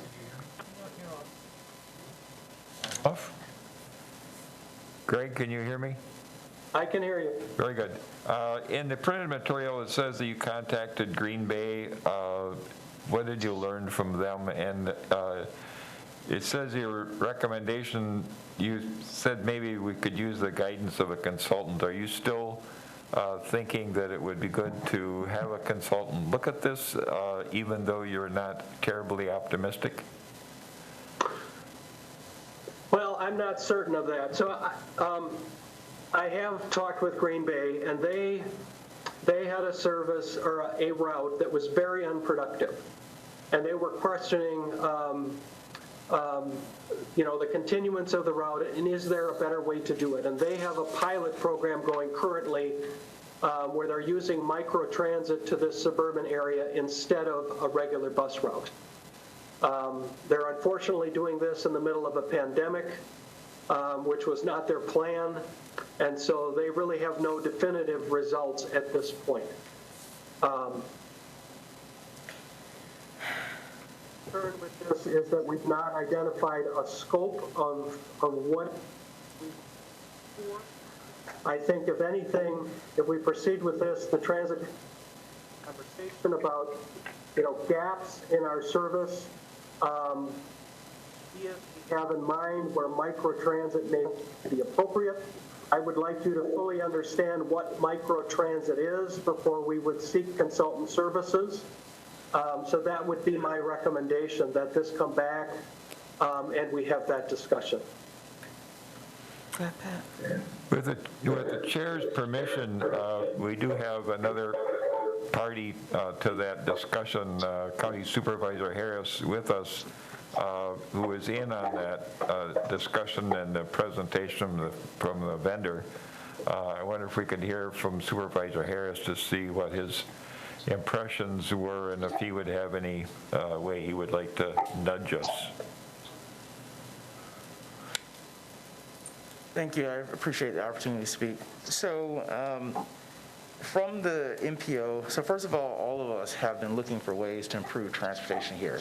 One of the things you mentioned earlier was getting more butts in the seat. Well, in talking with having, at the MPO meeting, Metropolitan Planning Organization meeting, we had just that. We had transit director, I believe he was from Waukesha, come in and talk about sort of ways to improve services. And one of the things that they mentioned was, of course, the process of gathering stakeholders, identifying transportation gaps he listed, but microtransit sort of as the future in terms of filling those gaps. And he mentioned the VIA Services, which was a vendor. So I looked into that. I had been looking into that before, not to use them specifically. But I think it would. And we're in the early stages, so while we're trying to gather information, I think it's worth it trying to get information because the status quo is not getting us anywhere. And so what it would do was these would be not Lyft or the other service. These particular organizations, you make a contract with them. You make your plan for your own city. Green Bay has been using it. From what I heard, it had been successful. And there's other pilots all across the country, Alabama, and overseas.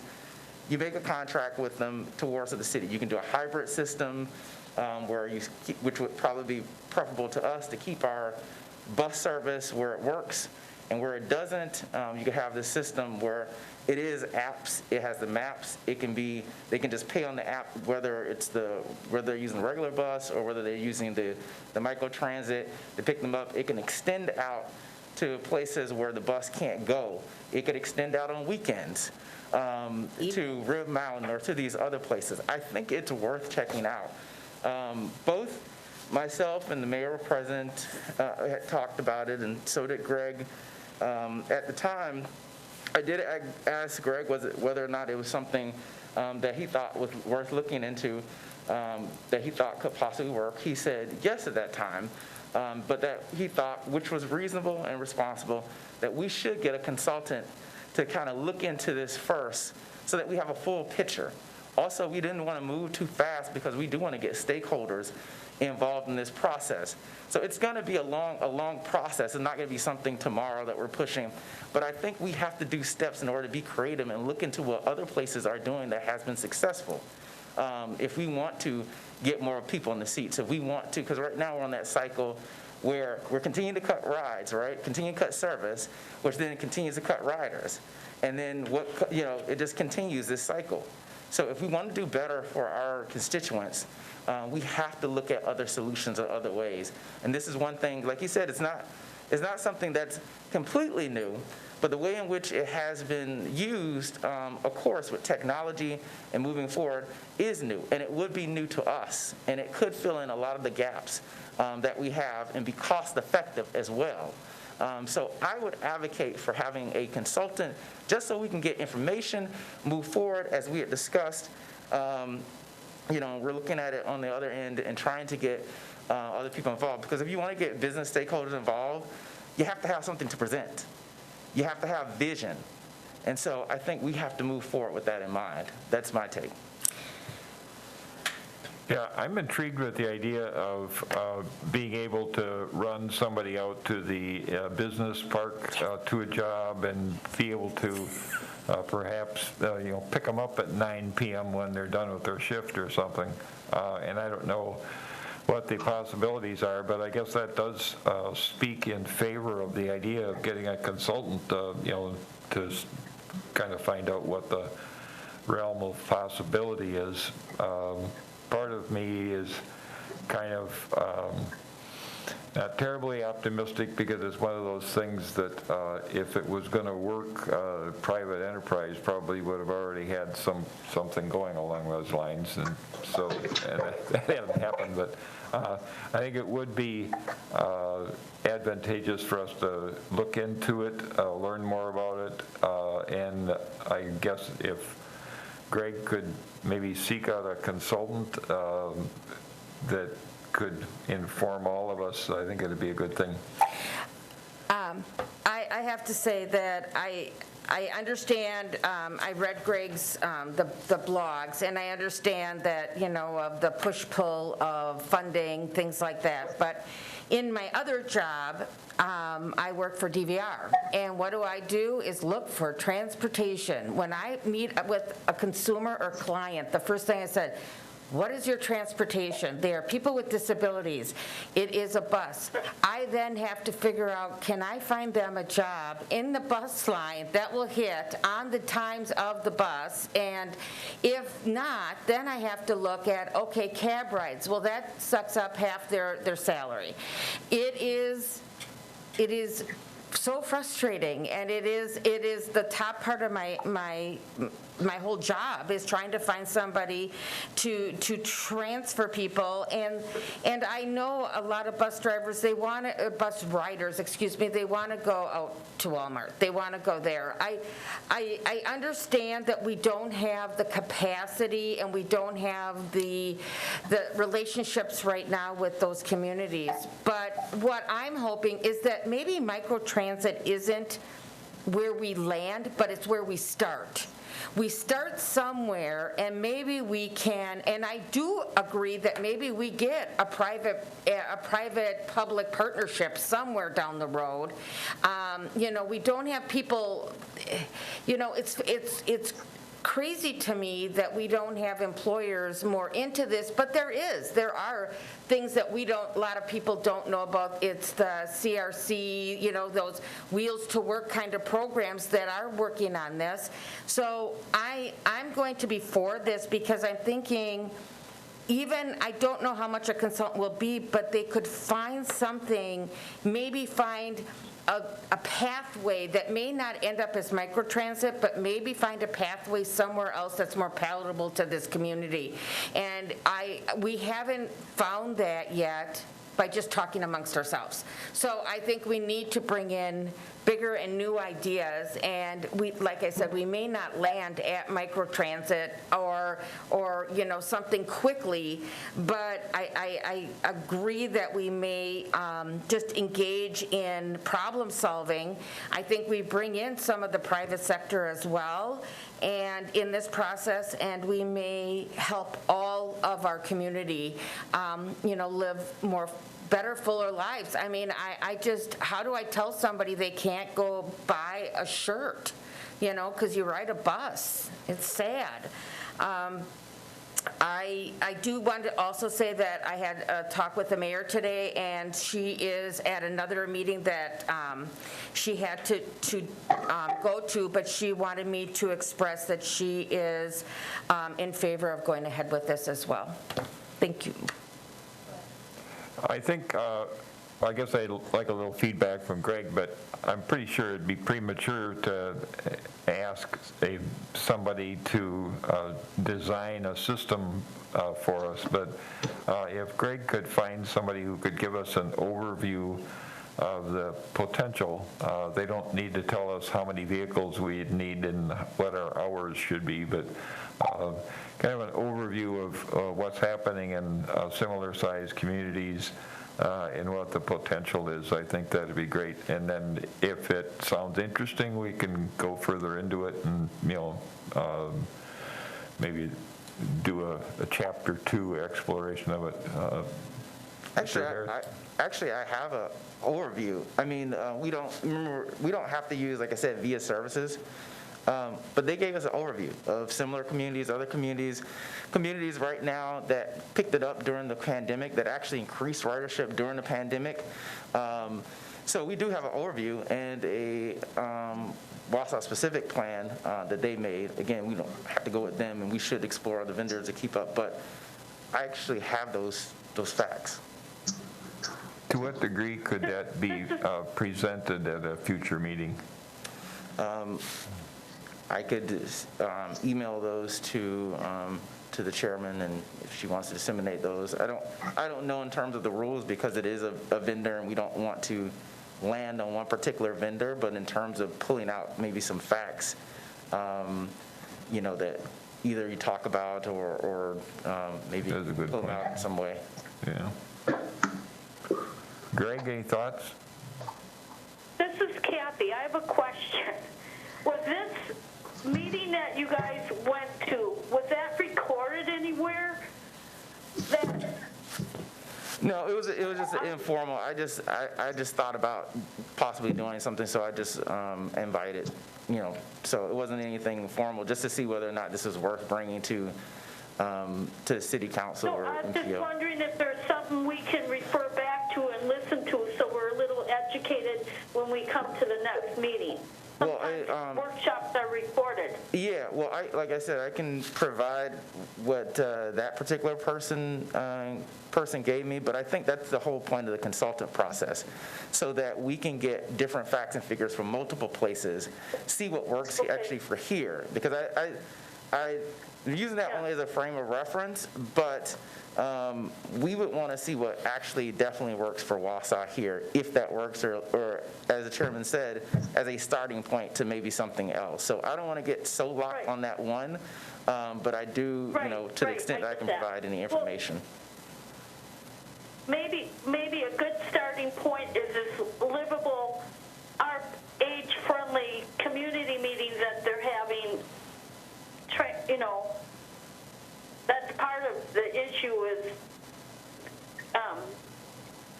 communities that are accessible and people want to live in. And work in. Madam Chair, I'm not even sure Greg is with us anymore. I'm wondering if we could table this until the next meeting, and when Greg is able to converse with us and add his wisdom to this discussion. Greg, are you there?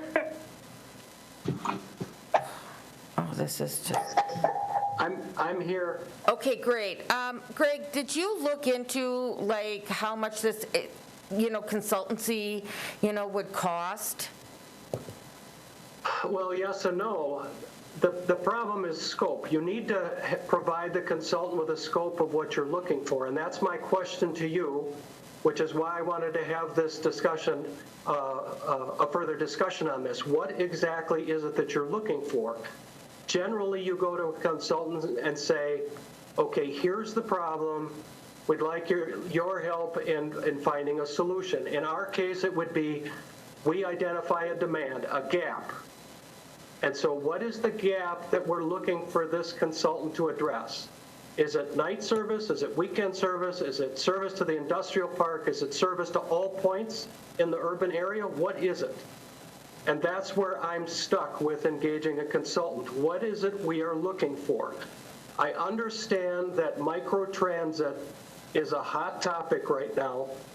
My concern is you're jumping to a solution before you've ever identified what the problem is.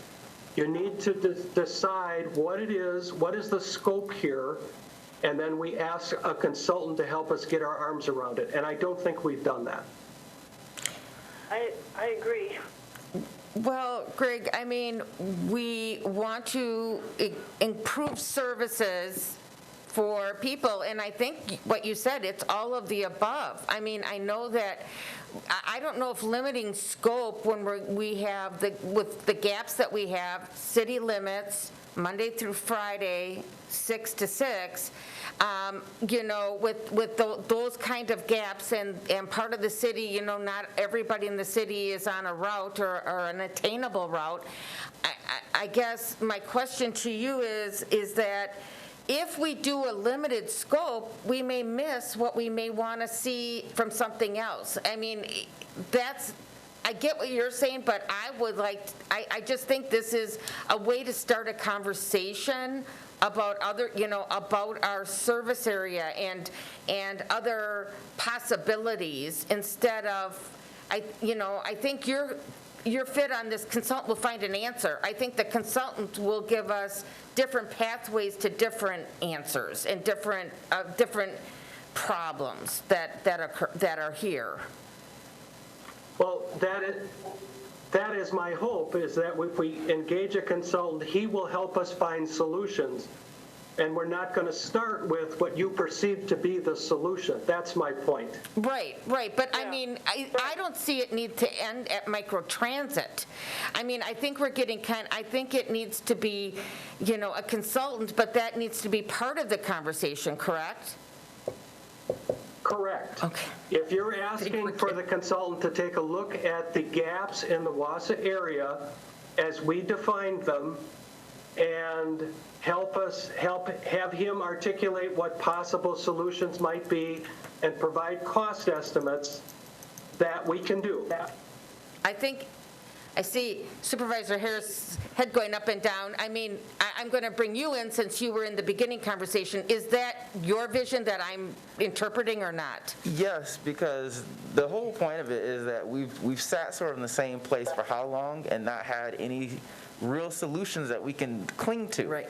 And so where do we go from here? We can talk ourselves in circles. We know what the gaps are. We know they can't get out to the store shopping. We know that they can't get out to other jobs that are further out that may be better for them. We know we want to engage the business community in this because it could be, something that benefits them as well. We know this, but how we get there? Okay, microtransit was just one option, but it's not all the options that could be possible. Maybe something else works better for Wausau. It's something I looked at because we haven't had really any options. Right. So it's one, they can look at that, but they could also let us know if there are other options that might work better for us so that we can start to fill that gap. So we have a place to start from. And I think that would be then, once we figure what that is, set on something so that we can then engage, have a vision, engage the business community and others, and get people to buy in and help people. Yeah. Because we have so many people out in our community that are hurting, especially now. COVID just exposed what was already there. Yeah. And so I think we need to move forward. We need to be creative. And I think getting just a consultant to give us some information on how we can move forward, I think is the least we can do in terms of helping our community. Yeah. Greg, does that make sense to you? I mean, I think that we're getting kind of clogged up on microtransit. It doesn't have to be a microtransit consultant. It needs to be a consultant about our gaps, and microtransit could be one of the conversations he brings up of how that would work. But we would I think it's a full open conversation. Yeah, I mean, that makes sense to me. My point was that I just don't want to start with a perceived solution before we've identified the problem. Yep. We ought to get a consultant to identify what the demands are, so he can quantify what the solution might be. That's my whole point. Yeah, I think we're all in agreement. I mean, at least I am. Go ahead, Pat. Yeah, I think we're getting someplace. I would move that we ask Mr. Seibert to bring us a draft of a request for proposals to our next meeting, and we can talk about, kind of maybe fine tune what we're going to ask them to do, and when we are comfortable with that, send them out.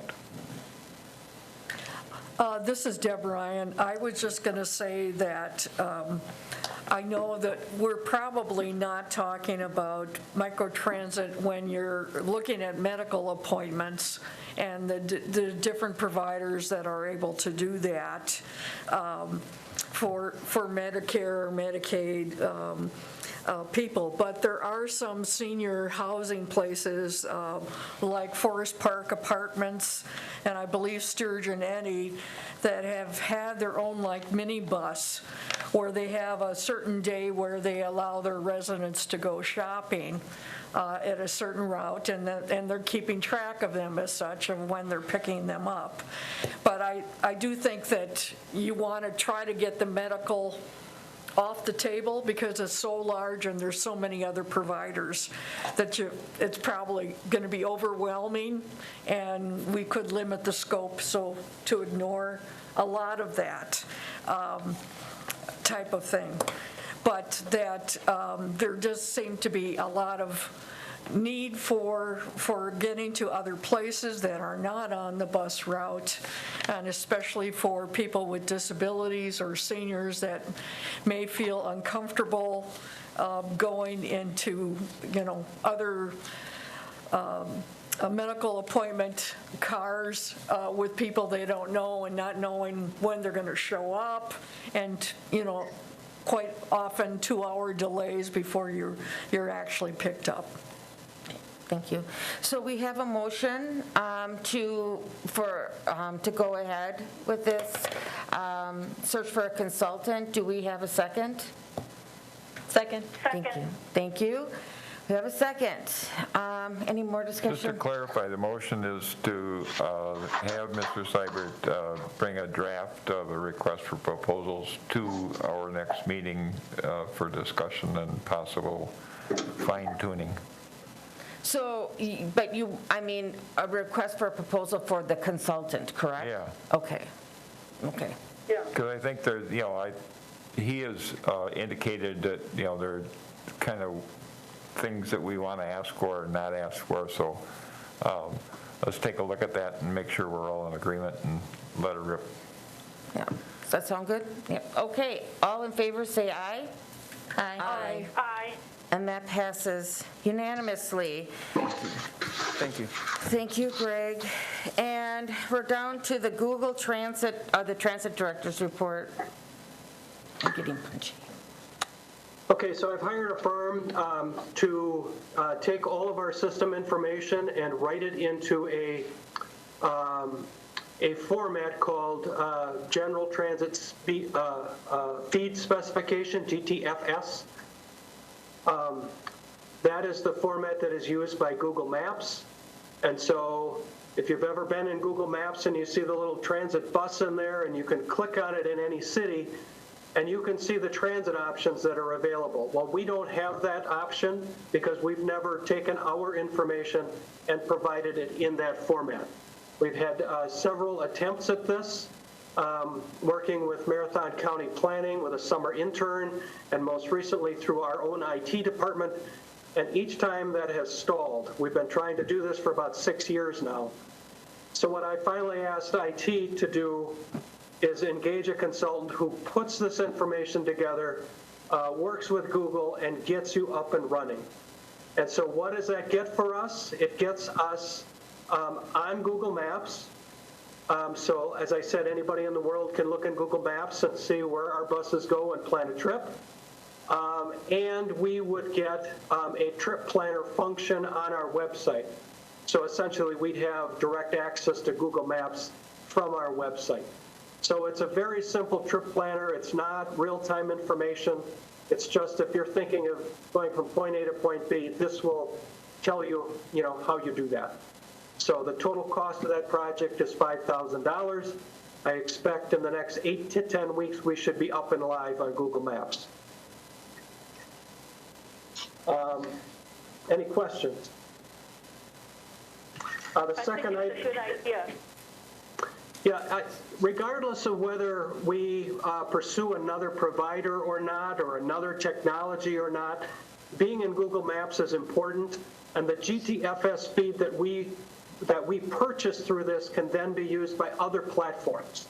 So if we were to engage another provider, they could use that GTFS information on stops and schedules and use it in their platform as well. So it'll be valuable to us regardless. On the route map and schedule, it's been a long time since we've done a redesign. I'm always frustrated when I work with a designer because it never quite turns out like I had in mind. And so I've engaged the services of a graphic designer who does nothing but transit information design. This guy is out of Minneapolis. And the intent of this project is to take our information and simplify it so it's more usable and more readable, more understandable by our customers, and then take that same information and translate it into Hmong and Spanish for the first time. And then he would develop materials also to be used on our website, so we have a consistency among customer information from website to printed materials. So that's the project in a nutshell. The total cost is $7,500, and we would pay for that out of our marketing budget. Any questions? We're seeing none. Anything else, Greg, or is that it? That's all I have. I have a question. If this all moves forward, can an article be put in the city newsletter saying this is happening so that everybody knows this? Oh, absolutely.